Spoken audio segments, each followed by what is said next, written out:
Buenas tardes, yo soy Mari Pierral, estudiante de la Maestría en Orientación de la Conducta, cursante de la materia Psiquiatría Básica, y en esta oportunidad les voy a hablar sobre demencia y esquizofrenia, diagnóstico, exploración e intervención. Bien, las demencias constituyen un grupo de trastornos adquiridos con etiologías diversas y en muchos casos múltiples, cuya clínica se caracteriza por el deterioro de la memoria y otras funciones cognitivas, y que cursa con síntomas psiquiátricos y alteraciones del comportamiento. Todas tienen como síntoma deterioro cognitivo de habilidades sociales, laborales, alteraciones emocionales y conductuales, aunque la gravedad y orden en que aparecen depende de las zonas cerebrales afectadas más precozmente. En las demencias degenerativas se producen depósitos proteicos con destrucción neuronal. El diagnóstico es clínico. Las pruebas de neuroimagen y de laboratorio ayudan al diagnóstico diferencial y a determinar el tipo de demencia. El tratamiento debe ser abordado por equipos multidisciplinares. Incluye intervenciones farmacológicas, psicoterapéuticas, sociales, legales y con el grupo de la familia. La demencia se caracteriza fundamentalmente por alteraciones de las memorias, abstracción, pensamiento, cálculo, orientación, lenguaje y juicio. Es un síndrome de instalación insidiosa, en la mayoría de los casos, que se distribuye por igual en ambos sexos. La evolución es lenta y progresiva, excepto en las etiologías vasculares, y en el deterioro lleva fatalmente a la muerte. Entre las primeras manifestaciones están el abandono paulatino de las relaciones sociales y disminución de la tolerancia al alcohol. Son incapaces de cuidarse por sí solos, pierden la noción del peligro. El pensamiento, el lenguaje se hace lento, con baja precisión, prolijo, disgregado por insertaciones y estereotipias verbales.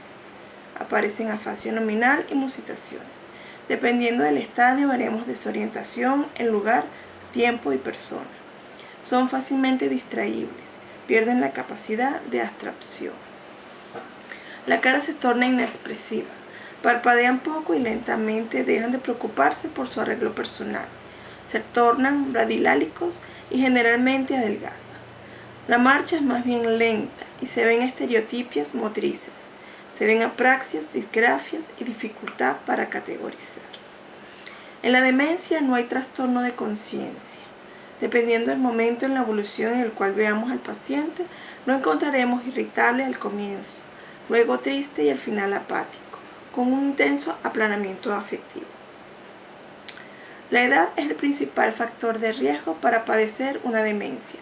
En nuestro medio, la incidencia y prevalencia están aumentando, siendo actualmente alrededor del 8% en población mayor de 65 años y del 30% en mayores de 85.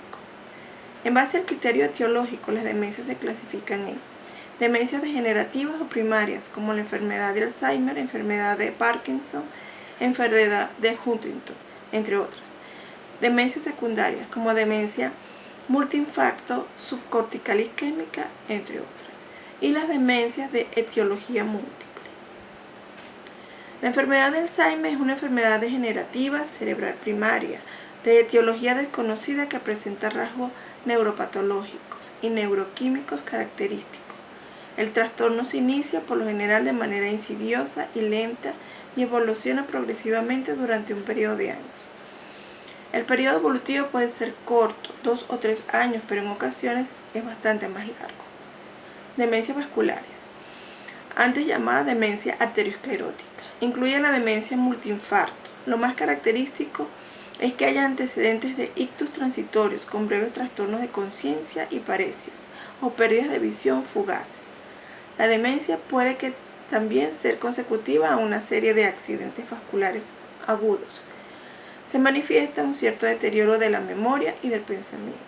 El comienzo de la enfermedad tiene lugar en la edad avanzada. Demencias frontotemporales.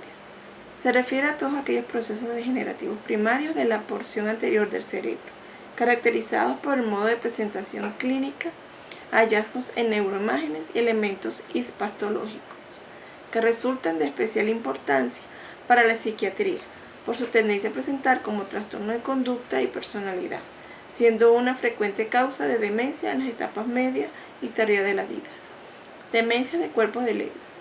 Deterioro mental con rasgos frontales, parkinsonismo de intensidad variable, rasgos psicóticos y fluctuaciones cognitivas. El hallazgo patológico principal es la presencia de abundantes cuerpos de leve en las neuronas de la corteza cerebral, amígdala, diencéfalo y tronco cerebral. El diagnóstico es clínico y se obtiene mediante anamnesis y exploración psicopatológica y neuropsicológica, las pruebas de laboratorio, neuroimagen, entre otras. También se utilizan los criterios del Manual Diagnóstico y Estadístico de los Trastornos Mentales de DSM-5, aprobados por la APA, y los del CIE-10, aprobados por la Organización Mundial de la Salud. Las pruebas complementarias pueden apoyar también el diagnóstico y orientar asimismo al diagnóstico diferencial. Se pueden aplicar pruebas de cribado, como el test del reloj, el Mini-Mental, entre otros. Tratamiento. El tratamiento de la demencia es necesario tener en cuenta que se trata de un síndrome donde lo social se relaciona de forma determinante y que con frecuencia plantea una problemática ético-legal. La prevención de los factores de riesgo modificables como los cardiovasculares es importante. Se debe realizar un diagnóstico precoz para descartar causas potencialmente reversibles y enfocar el tratamiento de forma correcta. Es importante aplicar un abordaje multidisciplinar coordinado que retrase la institucionalización mientras se fomenta la autonomía del paciente con utilización de recursos ambulatorios sociosanitarios. Y se deben establecer alianzas terapéuticas entre los equipos sanitarios y los familiares. Es importante el tratamiento farmacológico, la rehabilitación cognitiva, psicoestimulación, intervención ambiental para disminuir los requerimientos cognitivos, estimulación ambiental, terapia de reminiscencia forma parte del tratamiento no farmacológico. La prescripción de los fármacos debe ser realizada por un neurólogo, geriatra o psiquiatra. No se puede realizar el diagnóstico de una demencia en un paciente que presente un delirio. El diagnóstico es clínico, síntomas y evolución, y la información de la familia es imprescindible. El tratamiento farmacológico debe ser lo más simple posible, teniendo en cuenta que los IACE mejoran las alteraciones de conducta y los síntomas psicopatológicos, además de los síntomas cognitivos. Las esquizofrenias son un grupo de síndromes que comparten algunos elementos en común, tales como la presencia de una pérdida del criterio de la realidad, trastornos formales del pensamiento, de la afectividad y deterioro de la personalidad. La edad de comienzo oscila entre la adolescencia y la adultez. Este trastorno se caracteriza por distorsiones fundamentales y típicas de la percepción, del pensamiento y de las emociones, estas últimas en forma de embotamiento o falta de adecuación de las mismas. En general se conserva tanto la claridad de la conciencia como la capacidad intelectual, aunque con el paso del tiempo pueden presentarse déficits cognitivos. El trastorno compromete las funciones esenciales que dan a la persona normal la vivencia de su individualidad, singularidad y dominio de sí mismo. La guía diagnóstica se puede observar en el paciente. Eco, robo de inserción de pensamiento o difusión del mismo. Ideas delirantes de ser controlado, de influencia o de pasividad. Voces alucinatorias que comentan la propia actividad. Trastornos formales del pensamiento, lenguaje divagatorio, disgregado e incoherente. Pérdida de interés, falta de objetivos, ociosidad, estar absorto y aislamiento social. Manifestaciones catatónicas como excitación, posturas, negativismo, estupor y mutismo. Contenidos de pensamiento incongruentes con el contexto y cultura del paciente. Alucinaciones e ideas delirantes de cualquier índole. Hipotimia, apática, aplanamiento afectivo, incongruencia afectiva. La exploración la podemos realizar apoyándonos en el Manual de Enfermedades Mentales, DSM-5. Se observan 3 criterios. Criterio A. 2 o más de los síntomas siguientes, cada uno de ellos presentes durante una parte significativa de tiempo durante un periodo de un mes, o menos si se trató con éxito. Al menos uno de ellos ha de ser 1, 2 o 3. Delirios, alucinaciones, discurso desorganizado, por ejemplo, disgregación o incoherencia frecuente, comportamiento muy desorganizado o catatónico, síntomas negativos, es decir, expresión emotiva disminuida o aburrida. Criterio B. Durante una parte significativa del tiempo desde el inicio del trastorno, el nivel de funcionamiento en uno o más ámbitos principales, como el trabajo, las relaciones interpersonales o el cuidado personal, está muy por debajo del nivel alcanzado antes del inicio, o cuando comienza en la infancia o la adolescencia, fracasa la consecución del nivel esperado de funcionamiento interpersonal, académico o laboral. Criterio C. Los signos continuos del trastorno persisten durante un mínimo de 6 meses. Este periodo de 6 meses ha de incluir al menos un mes de síntomas, o menos si se trató con éxito, que cumplan el criterio A, es decir, síntomas de fase activa, y puede incluir periodos de síntomas prodrómicos o residuales.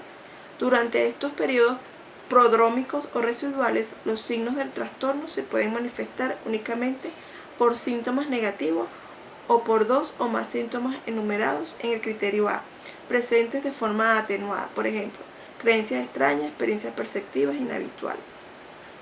La exploración. Es importante especificar si en el curso de la enfermedad solo se utilizarán después de un año de duración del trastorno y si no están en contradicción con los criterios de evaluación diagnóstico. Entonces podemos hablar de 3 episodios: episodio agudo, episodio parcial o remisión total. En los episodios múltiples también se puede dar agudo, total y parcial. Continuo. Los síntomas que cumplen los criterios diagnósticos del trastorno están presentes durante la mayor parte del curso de la enfermedad, y los periodos sintomáticos por debajo del umbral son muy breves en comparación con el curso global. Aquellos criterios no especificados hay que hablar si son con catatonia, si no, hay que revisar los criterios asociados a otro trastorno mental. Por otra parte, especificar la gravedad actual. Se clasifica mediante evaluación cuantitativa de los síntomas primarios de psicosis, como ideas delirantes, alucinaciones, habla desorganizada, comportamiento psicomotor anormal y síntomas negativos. Tipos. Tenemos la esquizofrenia paranoide, es el tipo más frecuente de esquizofrenia en la parte del mundo. En cuanto al cuadro clínico, predominan las ideas delirantes relativamente estables, a menudo paranoides, que suelen acompañarse de alucinación, en especial de tipo auditivo y de otros trastornos de la percepción. Sin embargo, los trastornos afectivos de la voluntad del lenguaje y los síntomas catatónicos pueden ser poco llamativos. Hebefrénica. Los trastornos afectivos son importantes, actúan de un modo despectivo, realizan muecas, manierismos, burlas, quejas hipocondríacas y frases repetitivas. El pensamiento aparece desorganizado y el lenguaje es incoherente. Comienza entre los 15 a 25 años de edad. Se pierde la iniciativa y el paciente parece errático y vacío de contenido. Para el diagnóstico se requiere un periodo de 2 a 3 meses de observación. Catatónica. Presencia de trastornos psicomotores graves que varían desde la hiperquinesia al estupor o de la obediencia automática al negativismo. Durante largos periodos de tiempo pueden mantenerse posturas y actitudes rígidas e inconcertadas. Otra característica llamativa de este trastorno es la excitación intensa. Para el diagnóstico se deben dar 2 o 3 de los siguientes comportamientos: estupor, excitación, catalepsia, negativismo, rigidez, flexibilidad seria, obediencia automática. Indiferenciada. Conjunto de trastornos que satisfacen las pautas generales del diagnóstico de esquizofrenia. No satisfacen las pautas de tipo catatónico, hebefrénico o paranoide y no reúnen las pautas para la esquizofrenia residual o la depresión post-esquizofrénica. Esquizofrenia residual. Se muestra una clara evolución de los síntomas iniciales con episodios con síntomas psicóticos, síntomas negativos y de deterioro persistente. Para el diagnóstico se deben observar inhibición psicomotriz, falta de actividad, embotamiento afectivo, empobrecimiento de la calidad o contenido del lenguaje, deterioro del aseo personal y del comportamiento social. Un periodo de por lo menos un año durante el cual la intensidad y frecuencia de la sintomatología se manifiesta. ausencia de demencia u otra enfermedad o trastorno cerebral orgánico, de depresión crónica como para explicar el deterioro. Esquizofrenia simple, trastorno no muy frecuente en el cual se presenta un desarrollo insidioso, aunque progresivo, de un comportamiento extravagante, de una incapacidad para resolver las demandas de la vida social y de una disminución del rendimiento en general. No hay manifestación de alucinaciones ni ideas delirantes. El creciente empobrecimiento social los puede conducir a vagabundeo, se encierran en sí mismos y se vuelven ociosos. Para el diagnóstico se observa desarrollo progresivo durante un año de los síntomas negativos de la esquizofrenia residual. Se observa una marcada pérdida de interés, ociosidad y aislamiento social. Depresión post-esquizofrénica. Trastorno depresivo a veces prolongado que surge después de un trastorno esquizofrénico. Pueden persistir síntomas esquizofrénicos positivos o negativos. A veces es difícil distinguir si los síntomas son de una depresión o son el resultado de la medicación. Estos estados depresivos son acompañados de un alto riesgo de suicidio. Para el diagnóstico se observa la persistencia de los síntomas esquizofrénicos y del estado depresivo por más de 2 semanas. Tratamiento e intervención. La esquizofrenia es una enfermedad tratable y hay diferentes formas de tratamiento que permite abordarla integralmente. Tenemos entre los biológicos y los psicofármacos. La intervención psiquiátrica es a través de estos tratamientos y hay farmacológicos de primera y segunda generación que mejoran la sintomatología y reducen el riesgo de recaídas. Igualmente reducen los ingresos a las hospitalizaciones. La relación dosis-respuesta y efectos secundarios también son monitoreados por el psiquiatra. Dentro de los aspectos psicológicos tenemos la intervención familiar, las terapias cognitivos-conductuales, entrenamiento en las habilidades sociales, terapia psicodinámica, psicoterapia de apoyo y consejo, intervención emocional, psicoeducación y rehabilitación cognitiva. Dentro de los tratamientos sociales hablamos de la rehabilitación vocacional a través de un empleo protegido y tratamiento comunitario asertivo. Para finalizar, una adecuada y exhaustiva evaluación del paciente facilita el diagnóstico y la intervención precoz, permite controlar si existe peligrosidad y comorbilidad y detectar si existen cambios en los síntomas y en el estado funcional del paciente, que determinarán la intervención terapéutica posterior. La asistencia psiquiátrica consiste en un conjunto de tratamientos clínicos e intervenciones psicosociales de apoyo que el psiquiatra deberá proporcionar a todos los pacientes en cada fase del tratamiento. Es todo por ahora. Gracias por su atención.